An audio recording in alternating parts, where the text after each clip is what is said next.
The manor looms in silence, but its windows are said to watch as though the house itself remembers. Step closer, and you might feel the weight of eyes that never blink. It stands at the end of Ashford Lane, where the paved road dissolves into gravel and the surrounding woods press in close, as if trying to reclaim what human ambition once carved out. The house is massive, a Victorian structure whose roofline bristles with gables and chimneys, its once white walls now grey and mottled with mildew. Broken shutters dangle at crooked angles, and the windows, those few that remain unshattered, stare blankly out across the clearing. From a distance it looks hollow, like the bleached skeleton of some long-dead beast, yet those who've dared to step closer say the air around it feels heavy, the silence unnatural. It is known among locals as the House of Portraits, a place whispered about in diner booths and hushed conversations, its reputation outlasting the family who built it and the decades of abandonment that followed. No one remembers exactly when the name began to cling to it. Perhaps it was in the 1940s, when groups of boys from the nearby mill town dared each other to sneak inside and came back white-faced, swearing the paintings had moved while they weren't looking. Or maybe it was later, in the 1960s, when teenagers brought flashlights and transistor radios, only to bolt in panic after claiming to hear whispers from the walls themselves.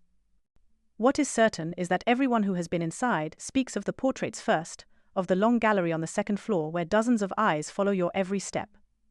Some insist the figures shift subtly as you pass, lips curving into faint smirks or frowns, others that the faces themselves seem to lean forward, straining against the canvas. None of these accounts can be proved, yet they persist, retold in tones of nervous laughter or uneasy silence. The house was abandoned in the late 1920s, its final occupants leaving under circumstances never fully explained. Since then, storms have battered the roof, vines have crept up the brick foundation, and raccoons have made their dens in the rafters. Still, the structure endures, stubborn against collapse, as if something within refuses to let it crumble. Travelers sometimes pull over on Ashford Lane to gawk from a distance, cameras raised, though few linger long. Even in daylight, the place radiates unease. At night, when the moonlight slants through broken windows and catches on fragments of glass, the upper rooms glow faintly, and it is said you can glimpse pale shapes moving between them, as though the house remembers its old inhabitants and plays their shadows back for anyone daring enough to watch. The local authorities dismiss it as superstition. To them, the Wainwright estate is just another ruin, an empty building too costly to restore and too dangerous to demolish. Yet in the small towns surrounding it, mothers warn their children not to wander near Ashford Lane. Teenagers dare each other to spend a night inside, but few make it past the first hour. And always, when the stories are told, they end the same way, with the gallery of portraits, eyes glinting in the dark, waiting. The Wainwright name once carried weight in Pennsylvania, a name spoken with admiration in boardrooms and whispered with envy in factory yards. In the late 1800s, when the steel industry forged fortunes seemingly overnight, it was Augustus Wainwright who rose from obscurity to stand among the titans of industry. He was not born into privilege but into hunger, the son of a coal foreman who died young and left his family with nothing but debts and a rented shack. Yet Augustus possessed a sharp mind and a merciless determination that served him well in an era when men grew rich by seizing opportunity without hesitation. By the time he was 40, he owned controlling shares in several steel mills across the region, and by 50, his name was etched into contracts that supplied railroads and shipping lines up and down the eastern seaboard. With his fortune came the manor on Ashford Lane, a testament to his triumph. Constructed in 1883, it was designed to outshine the estates of his competitors, a sprawling Victorian creation with carved stone gargoyles, stained glass windows imported from Europe, and a ballroom so vast it could hold 200 guests beneath its gilded ceiling. In those early years the house was alive with activity, servants bustling through its corridors and the grand carriages of visiting dignitaries lining the long drive. Augustus threw lavish parties for fellow industrialists, politicians, and the clergy, seeking not only to flaunt his wealth, but to carve the Wainwright name into the very bedrock of society. His wife, Eleanor, born of a once prominent Philadelphia family, played her part as the poised hostess, her delicate frame draped in silks and jewels, her smile concealing what neighbors described as a haunted weariness. Together, they raised 5 children in the house, each one carefully dressed, educated, and immortalized on canvas by the family's favored painter, Elias Granger. For a brief period, it seemed as though the Wainwrights had secured not only wealth but permanence. Newspapers chronicled their appearances at charity galas, their contributions to churches and universities, and the marriages that tied them to other rising families. But just as suddenly as the name had ascended, it began to vanish. By 1907, reports of the family grew scarce. Augustus stopped attending industry meetings. Eleanor withdrew entirely from public life. The children, once paraded at garden parties, ceased to appear in society pages. By the early 1920s, the Wainwright fortune had dwindled, the steel contracts lost to competitors, and the house on Ashford Lane fell silent. No obituary announced their passing, no public scandal explained their disappearance. They simply receded, like shadows at dusk, leaving behind a decaying monument and a gallery of faces staring down from the walls. Locals filled the silence with their own explanations, whispers of madness, of curses, of things too dark to print in polite society.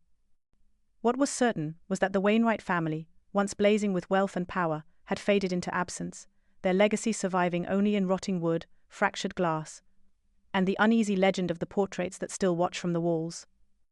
When the heavy doors of the Wainwright manor were pried open after decades of silence, dust billowed like smoke and the smell of damp rot clung to everything. But deeper inside, past the grand staircase and the hushed corridors, lay the room that locals had spoken of in whispers for nearly a century, the gallery. It stretched the length of the east wing, a long hall where the air seemed thicker, where light struggled even when the afternoon sun pressed hard against the tall windows. Along the walls hung nearly 30 portraits, each massive in its gilded frame, each capturing a member of the Wainwright bloodline. At first glance it was a typical family gallery, the kind built by industrial dynasties eager to preserve their image. Yet the longer one stood there, the more unnatural it seemed. The painting spanned 3 generations, from Augustus himself in the 1880s to his grandchildren, just before the family's disappearance in the 1920s. Men in tailored coats with watch chains and steel-eyed resolve. Women in flowing gowns, their gloved hands resting delicately on velvet chairs. Children in stiff poses, surrounded by toys, meant to symbolize innocence. The craftsmanship was undeniable. Elias Granger, the portraitist favored by the Wainwrights, had captured them all with exquisite detail. But what unsettled even the most skeptical observer was the gaze. Every subject, no matter their age, expression, or posture, bore the same hollow-eyed stare. It was not lifeless in the way portraits often are, but active, invasive, as though each canvas concealed a presence aware of being watched. Investigators who first catalogued the gallery noted the sensation of being followed as they walked from one end of the hall to the other. The eyes did not simply face forward. They seemed to shift ever so slightly, tracking each step. A young photographer sent to document the paintings refused to enter the room alone after his first visit, insisting the faces had changed between exposures. Their mouths tightened into smirks or their brows creased in disapproval. Others claimed the expressions deepened when the light faded, as if night allowed the paint to breathe. What made the effect more disturbing was the uniformity across generations. A child of 8 bore the same hollow stare as his grandfather, a matriarch the same unsettling gaze as her great-granddaughter. It was not a family resemblance so much as a signature of something shared, something imposed. Rumors quickly spread that the portraits were not mere likenesses but vessels, that Granger had painted not what he saw but what lingered within the house itself. Skeptics dismissed such talk as hysteria, yet even hardened officials found excuses not to linger in the gallery. The longer one stood there, the stronger the impression became that the family was still present, still watching, and that the walls themselves remembered more than they should. By the time the Wainwright manor had sat empty for a generation, its reputation had already taken on a life of its own. The gallery of faces became the centerpiece of every story told in hushed tones at the diner on Ashford Lane, or around bonfires where children dared each other to sneak close to the estate. Neighbors, trespassers, and temporary caretakers all seemed to agree on one thing: the portraits were not still. Some swore that by day they looked as they should, stoic records of a family long gone, but once the sun dipped below the hills their expressions altered. A child's smile hardened into a grimace, a patriarch's stern glare softened into a look of fear. The changes were subtle, never caught in the moment, but unmistakable when compared to the memory of hours before. People claimed that no 2 visits produced the same expressions, as if the canvases breathed with their own shifting moods. More chilling were the accounts of disappearances within the paintings. One story, passed down from the 1950s, told of a group of college students who broke into the manor for a lark. They swore that midway through their exploration, one of them noticed a canvas where a woman in a white gown had stood moments earlier was now empty. The frame remained, the background still painted in detail, but the subject herself was gone. The group fled before dawn, and in retellings their voices always cracked when describing how, as they looked back, the woman had reappeared at her post, her hollow eyes following them out the door. Caretakers hired in later decades seldom lasted long. Most refused to remain after nightfall, citing noises that did not belong to an abandoned house. They reported faint scratching behind the walls, as though tiny claws were tracing their way through the wood, moving deliberately from one end of the gallery to the other. At times, the sound seemed to pause behind a specific portrait, lingering there as if listening. Some claimed that the scratching was joined by soft murmurs, indecipherable but insistent, like the hum of voices just out of reach. One caretaker left abruptly, telling neighbors he had awakened to find all the portraits tilted slightly forward, as though leaning to observe him where he lay. These stories wove together into a legend that clung stubbornly to the house. Skeptics pointed to drafts, creaking beams, and the power of suggestion, yet even they hesitated to step inside after dark. The manor's reputation deepened not because of a single dramatic event, but because of the quiet accumulation of these accounts, each small, unnerving detail layered upon the next. To locals, the Wainwright estate was no longer merely a relic of forgotten wealth. It was a place where the line between canvas and life blurred, where something restless pressed against the walls, scratching to be known. Augustus Wainwright was the kind of man whose presence lingered long after he left a room, and perhaps even long after he left this world. In life, he was regarded as one of Pennsylvania's most formidable industrialists, a baron forged in steel and tempered in ambition. He built his empire not with kindness but with the sharp edge of efficiency, buying out competitors, crushing unions, and securing government contracts that made him one of the most powerful men in the region by the turn of the century. Yet while his name was feared in the mills, it carried a different weight in the salons of Philadelphia and New York. There, Augustus was known not only for his wealth, but for his role as a patron of the arts, a man determined to immortalize his family through the brush, as much as through brick and steel. It was Augustus who commissioned the creation of the gallery. Unlike other families of his stature who might hire fashionable portraitists from Europe, he chose Elias Granger, a painter whose name carried a strange obscurity. Granger was not celebrated in major circles, and his work was seldom displayed outside of private homes. The reason, whispered among collectors, was that his commissions often left patrons unsettled. He had a talent for detail, yes, but also a reputation for capturing something more than likeness, a suggestion, a shadow, a truth uncomfortably close to the soul of his subjects. Augustus cared little for such talk. In fact, it seemed to appeal to him. He was a man who valued permanence above all, who despised the thought of his legacy being reduced to rusted factories and fading headlines. He wanted his bloodline to be preserved in a way that could not be ignored, staring down at future generations with authority.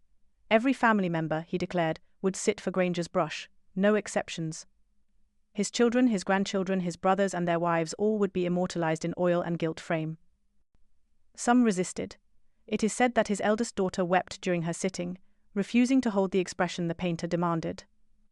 Others spoke of Granger's unsettling process, the way he would fix his subjects with an unblinking gaze, sketching rapidly while muttering under his breath.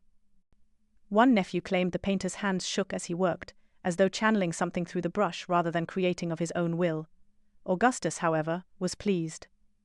He often walked the gallery late at night, cigar in hand, gazing at the faces as though inspecting troops before battle. He told guests that his family story was captured there more truthfully than any ledger or newspaper could manage. Those who knew Augustus best said he was not a man who believed in ghosts, yet he respected power wherever it resided, whether in steel, in men, or in paint. In Granger, he had found a tool to bind his family to memory. What he may not have realized was that the brush strokes he insisted upon carried more than he bargained for, leaving behind not just images but echoes that would haunt the halls of Ashford Lane long after his empire turned to dust. Elias Granger's name rarely appeared in art journals, but when it did, it was spoken of with a tone of unease rather than admiration. He was not a painter who courted the fashionable elite or sought gallery exhibitions. Instead, his work seemed to find its home in private commissions portraits that often vanished into family estates, rarely resurfacing at auctions or retrospectives.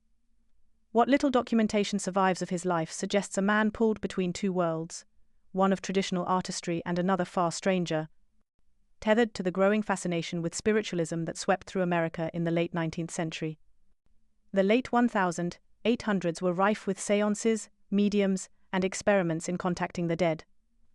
While many dismissed it as parlor trickery, there were those who took the movement seriously, believing the veil between the living and the dead could be pierced with the right tools. Granger, according to scattered reports, belonged to the latter camp. He was said to attend séances in Philadelphia, often sketching in the corner, while mediums claimed to channel voices from beyond. Some whispered that he believed art itself could be a form of binding, a way of fixing not only the likeness, but the very essence of a person into pigment and canvas. The stories that survive of his studio are unsettling.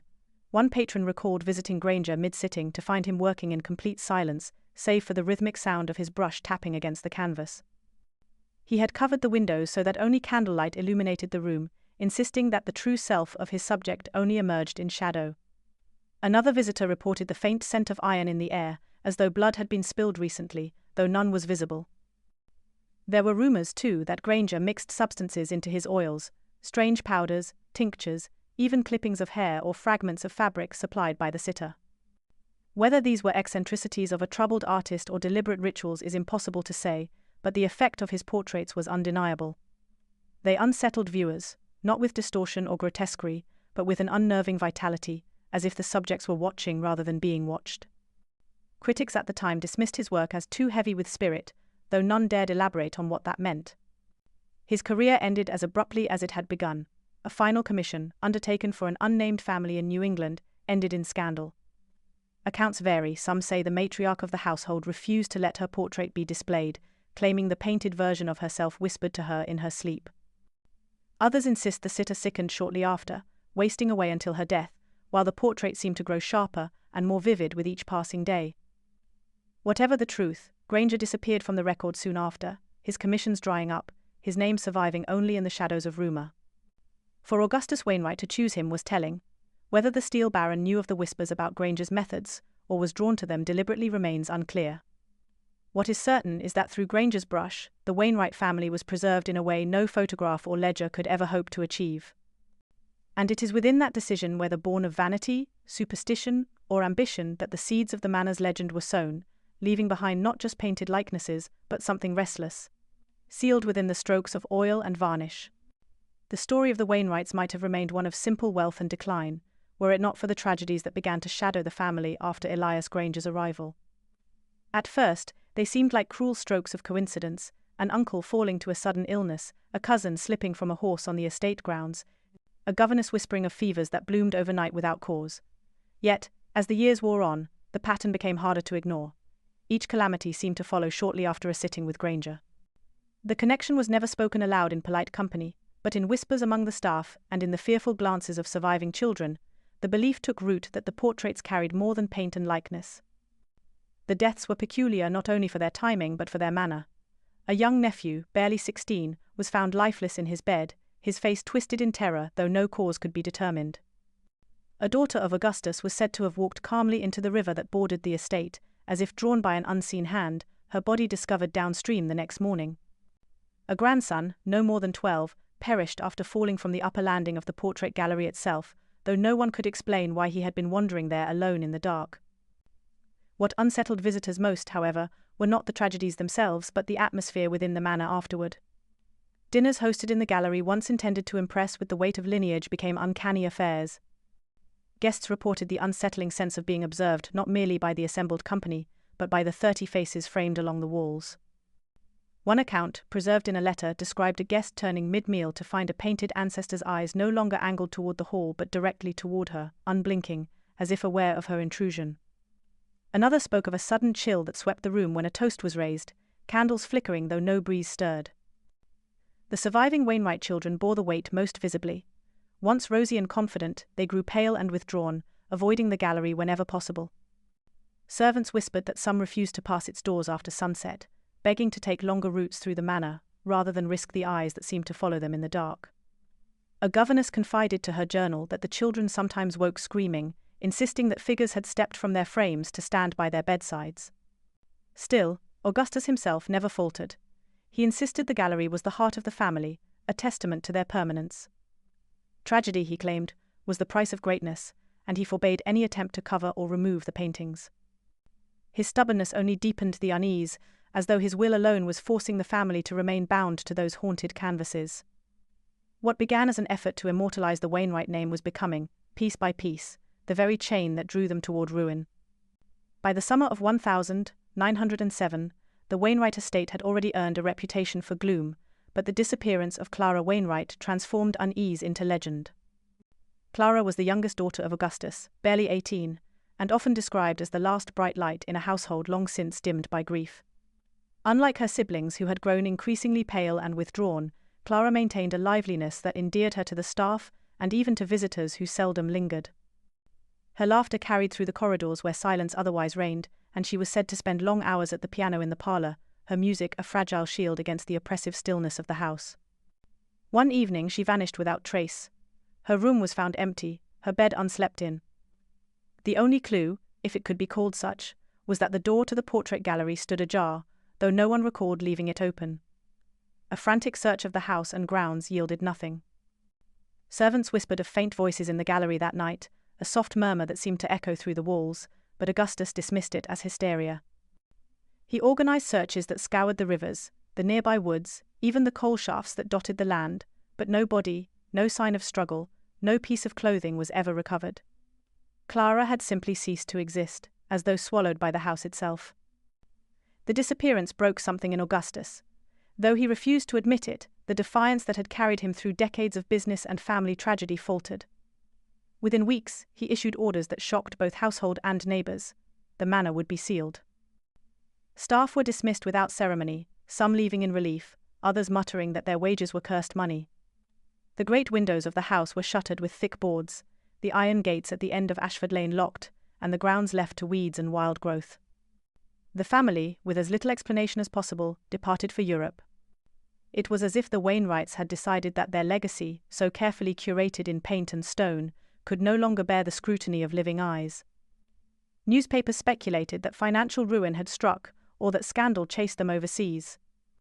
But those who lived closest to the manor whispered of another reason, that Augustus had finally recognized the truth his pride would never let him speak aloud.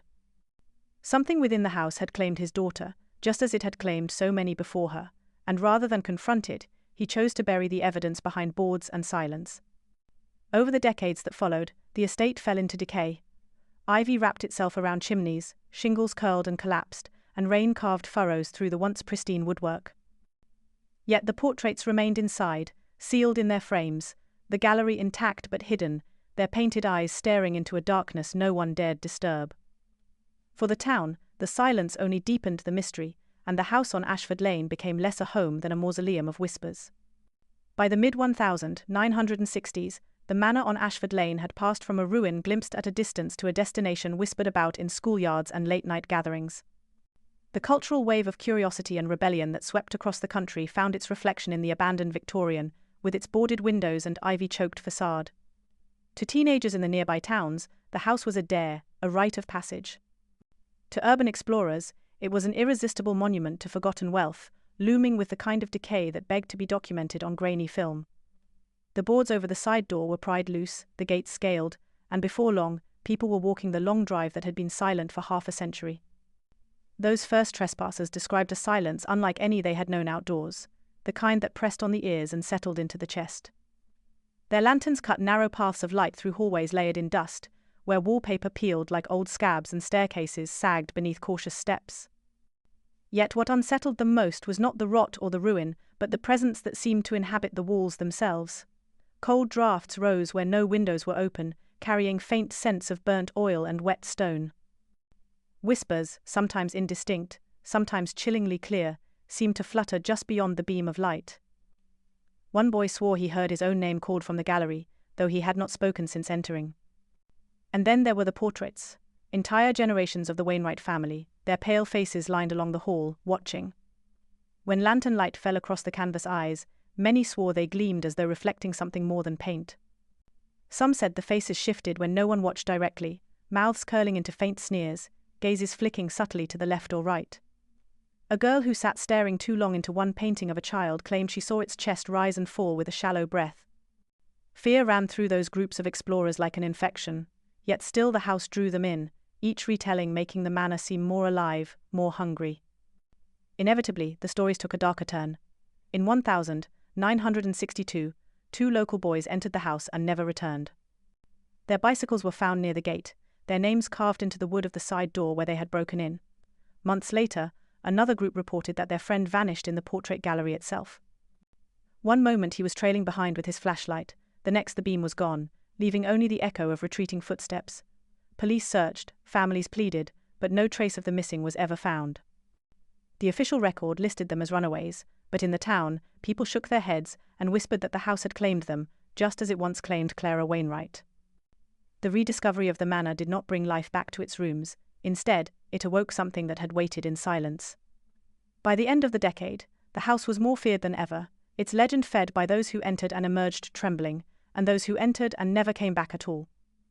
It was during one of the many surveys of the manor in the early 1970s that a careful eye began to notice what countless others had overlooked. Most who entered the gallery of faces were too caught up in the oppressive weight of the staring eyes, too unnerved by the way lamplight seemed to animate them, to notice the details of the backgrounds. But one investigator, a young art historian named Jonathan Mercer, lingered on the subtleties of Elias Granger's brush. He did not look directly into the eyes of the sitters, but instead let his gaze drift behind them, into the hazy, muted scenery that framed their stiff shoulders and pale faces. What he found unsettled him more than any whisper in the dark. Every portrait, spanning nearly 3 generations of Wainwrights, contained faintly rendered shapes in the background. At first they looked like nothing blurred smudges, slightly darker layers of paint, the sort of imperfections one might dismiss in an old canvas. But when Jonathan began comparing them systematically, moving from frame to frame, the patterns became undeniable. In the patriarch Augustus's portrait, behind the heavy folds of his velvet chair, were 2 vertical strokes with a darker line across the top, the suggestion of a door frame. In his wife Margaret's painting, the motif shifted, resembling an alcove or recess, its shadows drawn too deliberately to be dismissed as artistic flourish.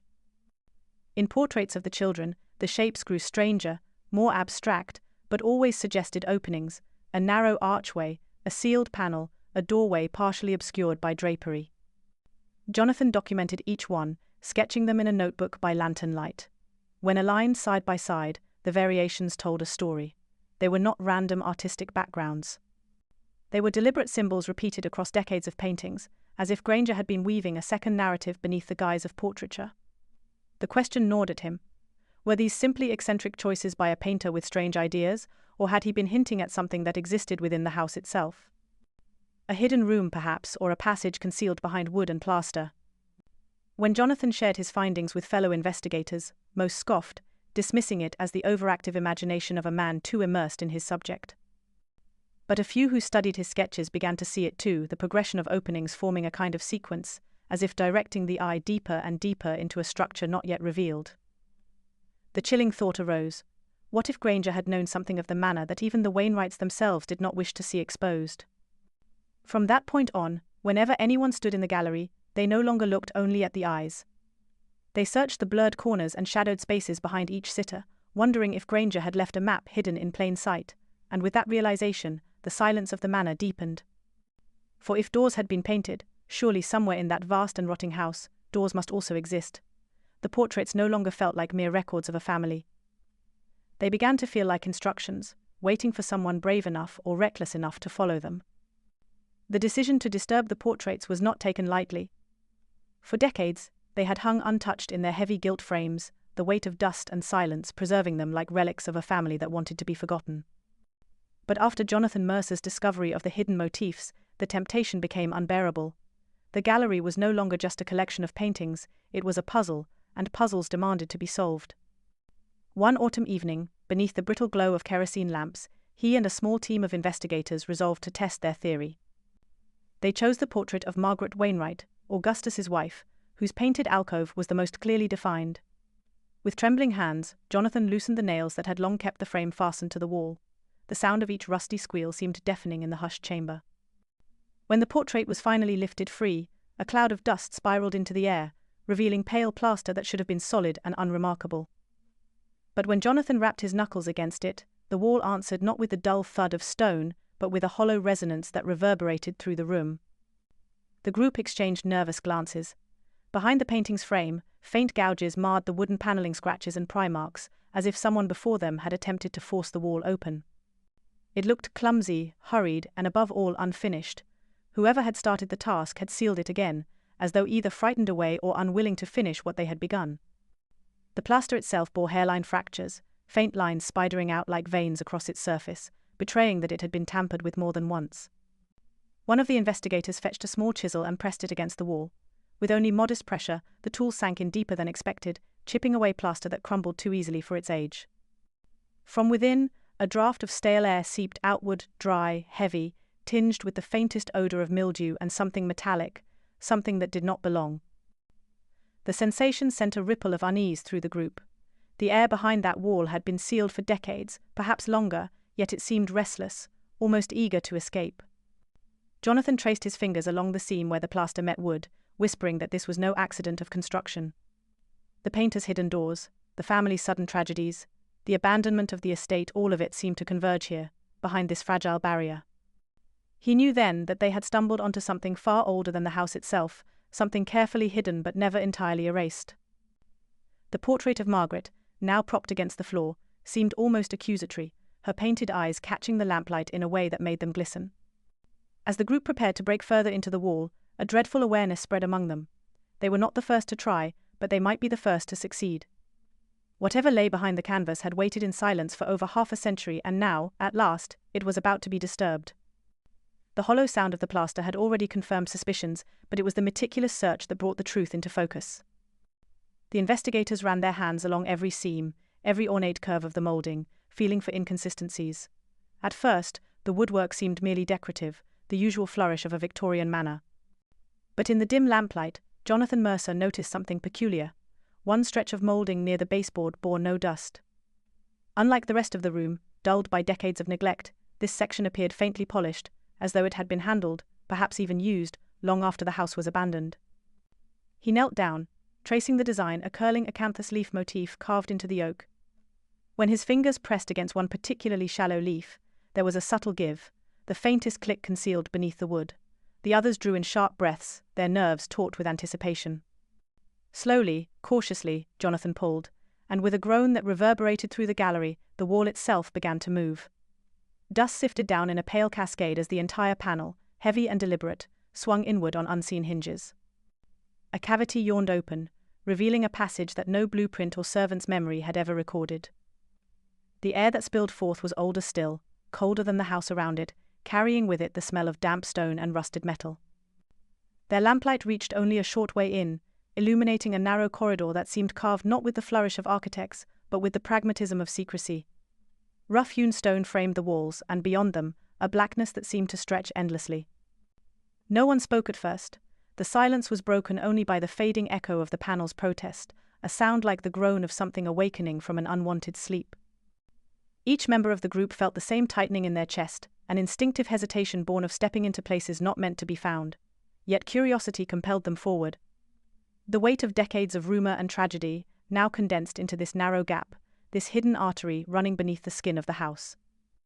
Jonathan raised his lamp higher, the flame sputtering as if reluctant to illuminate what lay ahead. The stone walls absorbed light greedily, returning almost nothing.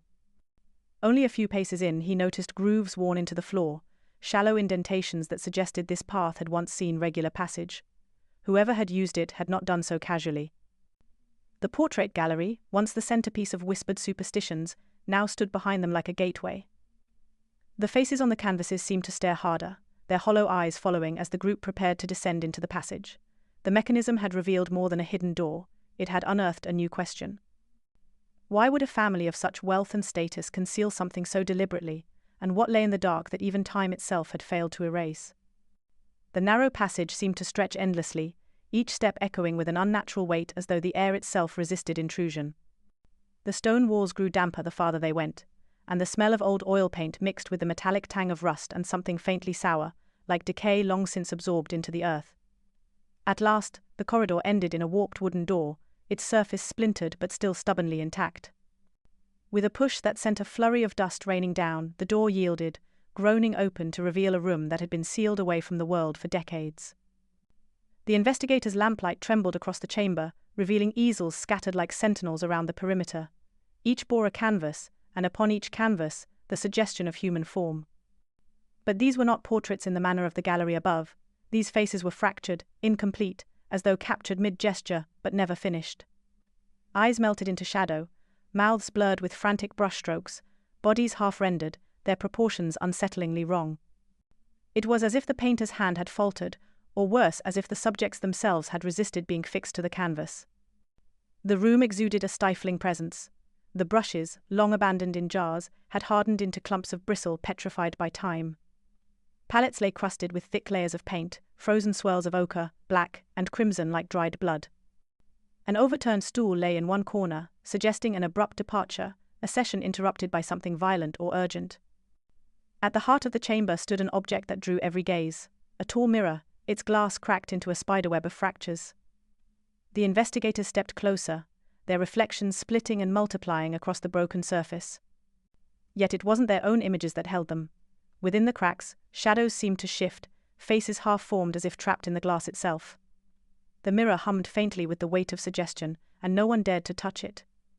Around the mirror lay a circle of small objects placed deliberately, almost ritualistically, a faded ribbon once pink but now dulled to grey.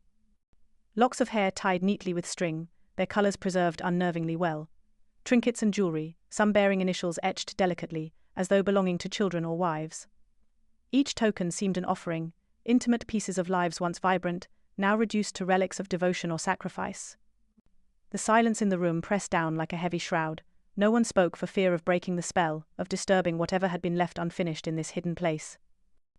The distorted faces on the easels seemed to tremble in the shifting light, and the cracked mirror appeared less like an object and more like a window into something meant to remain sealed. Whatever purpose this chamber had once served, it was no simple studio. It was a place where art and obsession blurred into ritual, where paint and spirit might have mingled, leaving behind a residue that lingered still, defiant against the passage of time. The discovery of the trunk came almost by accident. It was wedged beneath one of the unfinished easels, half buried under rotted canvases and brittle rags that disintegrated at the touch. Its brass fittings had tarnished green, and the leather covering was cracked like aged skin. When pried open, a stale breath of air escaped, carrying the unmistakable scent of mold and ink that had slumbered too long in the dark. Inside lay stacks of notebooks, their covers warped, their pages yellowed but miraculously intact. The spidery handwriting within revealed itself as the voice of Elias Granger, the painter whose name had already loomed so heavily over the manor's legend. The entries began innocuously, notes on commissions, sketches of colour palettes, musings on light and shadow. But soon the words grew fevered, as though the painter's hand could not keep pace with his own unravelling thoughts. He wrote of Augustus Wainwright's relentless insistence that every family member, no matter how young or reluctant, be rendered in portraiture. Augustus demanded permanence, an eternal remembrance of his bloodline, unblemished by time. To Granger, it became less a commission and more a command, one backed by the full weight of the Steel Baron's authority. Yet, as the entries deepened, a darker obsession surfaced. Granger spoke of his search for something beyond representation. Paint and canvas, he confessed, could only capture the surface of a face. What Augustus desired was far greater, the very essence of a person, their soul fixed in pigment. Granger turned to methods whispered among circles of spiritualists and fringe philosophers, techniques of binding the vital spark through ritualistic focus and symbolic sacrifice. He experimented with locks of hair, with personal items belonging to his sitters, embedding them into the work in hidden ways. The most unsettling passages described his mounting dread. He wrote of subjects who became pale and restless after their sittings, children who wept inconsolably, women who swore they could feel the brush pulling not just against their likeness, but against something deeper. "They grow weaker," one line read, "as though I have stolen warmth from them." In later entries, his tone shifted from fascination to alarm. "They do not belong only to the canvas," he scrawled in jagged letters across an entire page. "They are awake." The notebooks ended abruptly, with a final unfinished line that trailed into nothing, the ink blotting as though the pen had been yanked from his grasp. Holding the fragile volumes, the investigators realized they were clutching not only the painter's confession, but perhaps the closest thing to proof that the legends had foundation. Elias Granger had not been painting portraits. He had been conducting experiments, and something in that hidden room still bore the weight of his unfinished work. The investigators' lanterns swept across the chamber walls, their glow catching on frames of warped wood and faces blurred into grotesque smears. Most of the works had clearly never been finished, abandoned in a frenzy of half-formed brushstrokes. Yet in the far corner, set apart from the rest as though it were both prize and warning, stood one completed canvas. Its gilt frame, though dulled with dust, still carried the ornate carvings befitting the wealth of the Wainwrights. When the soot and grime were wiped from the surface, The image beneath revealed itself, and with it, a chill deeper than any draught in the decaying manor. The girl in the painting was Clara Wainwright, the youngest daughter of Augustus, whose disappearance in 1907 had sealed the fate of the estate. Unlike the other portraits, which presented their subjects in rigid, aristocratic poses, Clara was painted mid-motion, her body twisting slightly, her arm outstretched towards something just beyond the frame. Her expression was not serene or detached, as though she were merely sitting for her likeness.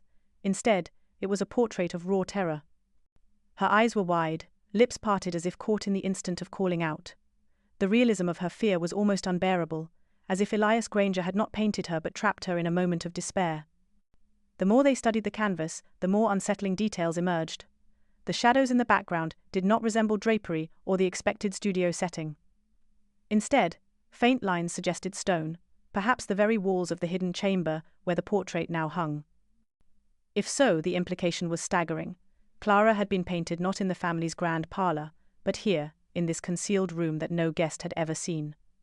The items scattered about the chamber, ribbons, trinkets, strands of hair, seemed suddenly less like tools of art and more like offerings. Most chilling of all was the suggestion that Clara was not reaching outward, but reaching away, recoiling from something unseen, perhaps even from Granger himself. The cracked mirror at the center of the room reflected the image in distorted fragments, doubling her wide eyes and outstretched hand, making it appear as though she were trying to claw her way free of the canvas. For those who stood before it, a terrible thought began to form. If Granger had written of binding essence into his work, then Clara's disappearance and this painting might be inseparable. The girl who had vanished without trace seemed in some impossible way to remain within the frame, her eternal cry fixed in oils that would not fade. The portrait was not merely art, it was a silent witness, perhaps even a prison, holding the last image of a child who had never left the house. The opening of the hidden chamber seemed to loosen something long held in silence, and almost immediately the manner shifted from eerie to oppressive. Before, the portraits had merely unsettled with their hollow gazes and the weight of their history. Now, they appeared alive in a way that could not be explained by imagination alone. Investigators noted that the changes were not sudden, not the trick of a startled glance, but gradual, as though the canvases evolved from one night to the next. The eyes of Augustus Wainwright, once fixed forward in stony pride, now seemed angled downward, regarding intruders with disdain. Clara's brothers, painted as stoic young men, began to show cracks in composure, lips parting slightly, brows furrowing, as though whispers of dread were seeping through the layers of oil. The team, determined to document rather than dismiss, set up cameras and audio equipment throughout the gallery. The footage the next morning showed what no one expected.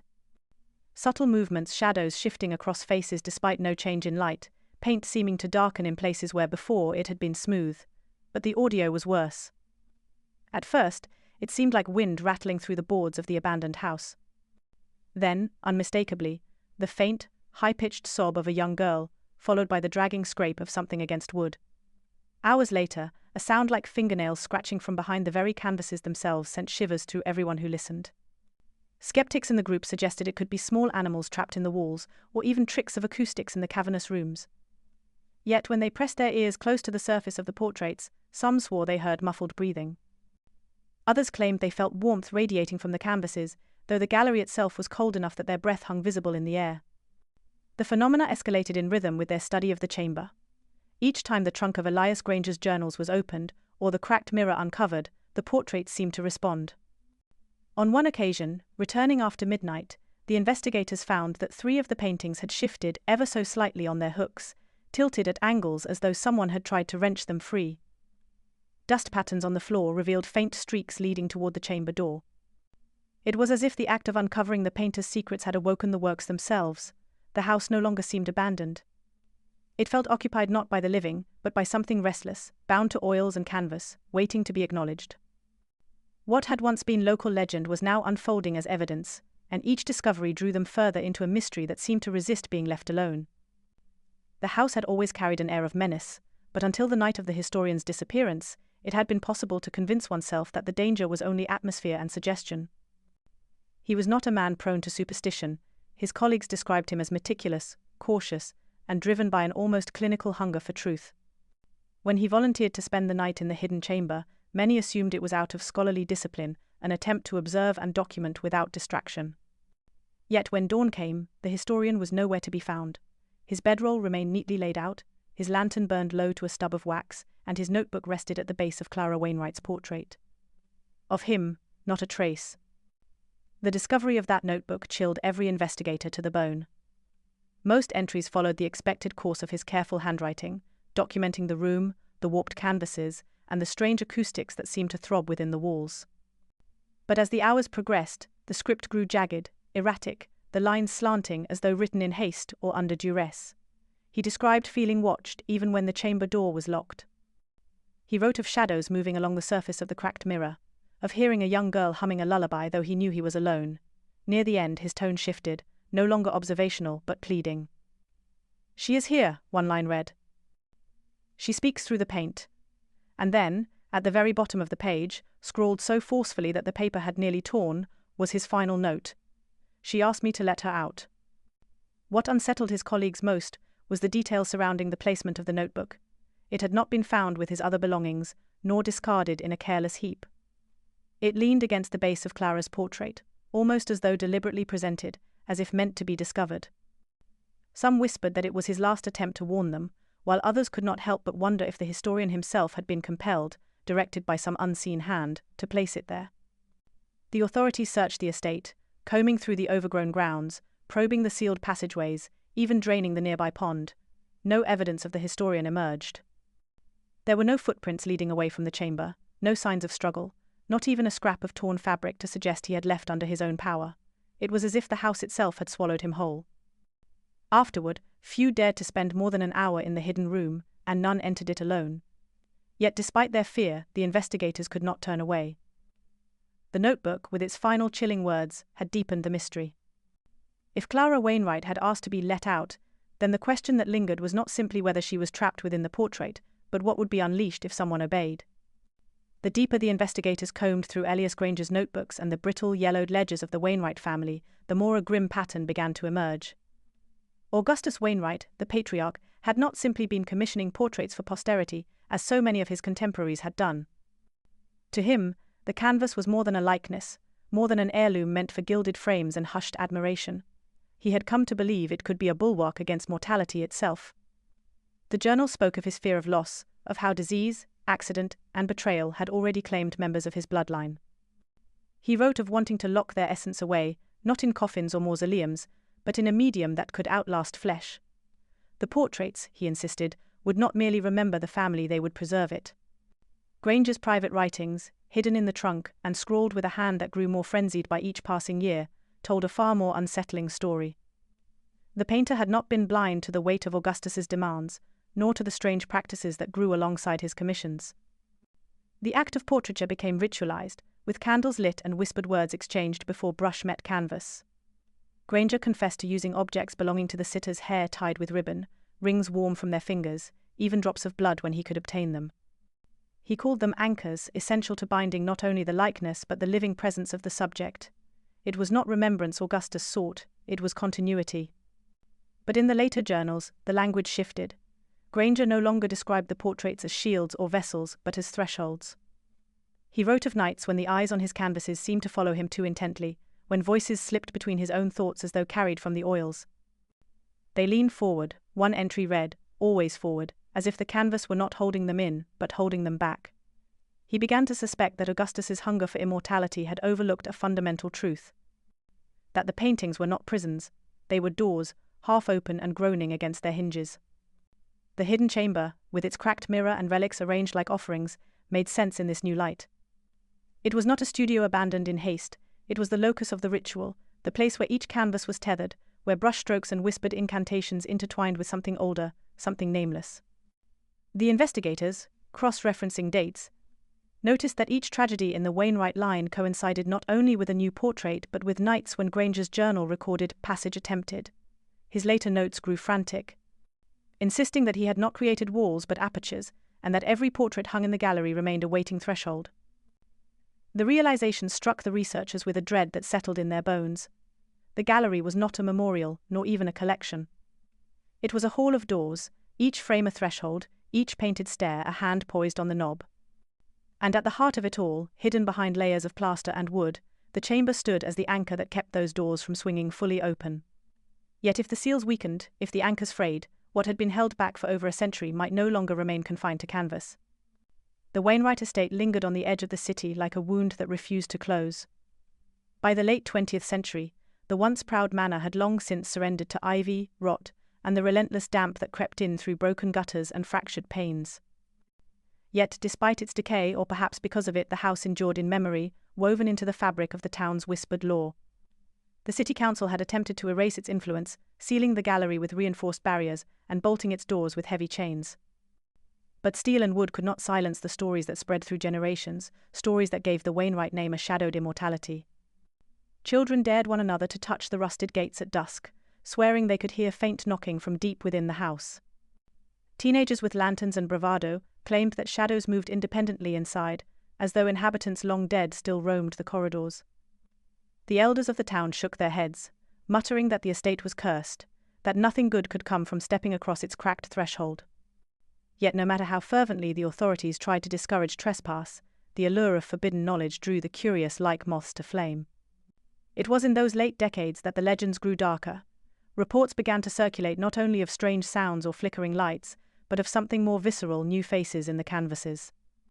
Visitors, who managed to peer through cracks in the boarded windows or who bribed their way past guards during brief renovations, whispered of recognizing neighbors, classmates, or even friends staring back at them from gilded frames. These were not the august profiles of the long-dead Wainwrights, but fresh visages, painted with the same chilling precision as Elias Granger's cursed brush. More disturbing still, the faces were often those of people who had disappeared in the surrounding woods or vanished after daring midnight explorations of the manor.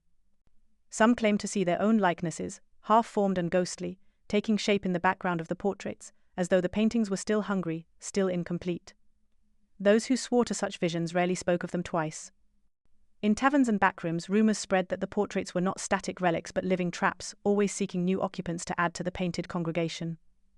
The house became a place of pilgrimage for thrill-seekers and occult enthusiasts. Paranormal societies set up equipment outside the barriers, reporting flickers on their monitors and unexplained voices on their recordings. Every local disappearance was linked back to the house, and whether those connections were true or not, the belief itself deepened the legend. To many, the Wainwright estate was no longer merely abandoned, it was predatory, a place where the veil between flesh and oil was dangerously thin. By the dawn of the 21st century, the house stood not just as a ruin but as a living cautionary tale. It was said that the Wainwrights had sought to escape death through art, but in doing so, they had built a prison that never stopped expanding. The gallery had become less a hall of memory than a mausoleum with an open door, one that continued to invite the living inside, only to keep them forever still immortal, yes, but painted among the dead. The footage begins with a slow aerial shot of the Wainwright estate, its silhouette rising like a broken tooth against the grey horizon. The roof sags, its tiles scattered by decades of storms, while ivy has climbed unchecked over boarded windows and cracked stone. The once grand drive is choked with weeds, the wrought iron gates chained and rusted, though no one believes the locks hold back anything that wishes to leave. As the camera descends, the silence is absolute, broken only by the faint groan of wind sweeping through hollow chimneys. Inside, the lens tracks through the gallery, its walls heavy with centuries of dust. Light struggles to pierce the gloom, catching on fragments of gilt frames and the dull sheen of oil paint. The air seems to pulse with a density no microphone can fully capture, as though the house itself is holding its breath. The portraits loom in neat procession, their subjects caught mid-glance, their faces familiar and yet strange. Some appear weathered, others eerily untouched, their colors defying time's erosion. Each seems to lean forward in the dimness, straining for acknowledgement. The camera pauses on the smaller figures, children pose stiffly with toys in their hands. Their eyes seem too focused, their mouths too close to whispering. Then comes the gradual pan toward the far wall, where Clara Wainwright's portrait hangs alone. The image, restored yet unchanged, shows her caught mid-reach, her gaze wide with unspoken terror. The longer the lens lingers, the more difficult it becomes to dismiss the impression that her hand has shifted slightly closer to the frame's edge, as though the paint itself has begun to warp. A faint shimmer passes over the canvas, no more than a ripple, like breath on glass, and the silence in the room deepens to suffocating. Investigators who reviewed the raw footage swore they heard something beneath the hiss of static, a child's voice, soft and desperate, pleading to be released. Others claimed they saw her lips tremble, the hint of words forming and dissolving before they could be heard. No consensus was ever reached, only a series of unnerved glances and abrupt departures from the editing bay. The final shot pulls slowly back, the gallery retreating into darkness as the narrator's voice enters, calm yet heavy with warning. The Wainwright house still stands, the portraits still wait. And some doors, once opened, can never be closed. For several seconds, the screen remains on Clara's frozen face, the flicker of movement just perceptible enough to unsettle. Then the film cuts to black, leaving only the echo of silence and the suggestion that the story has not yet ended, but simply paused, waiting for the next hand to push the door open once more.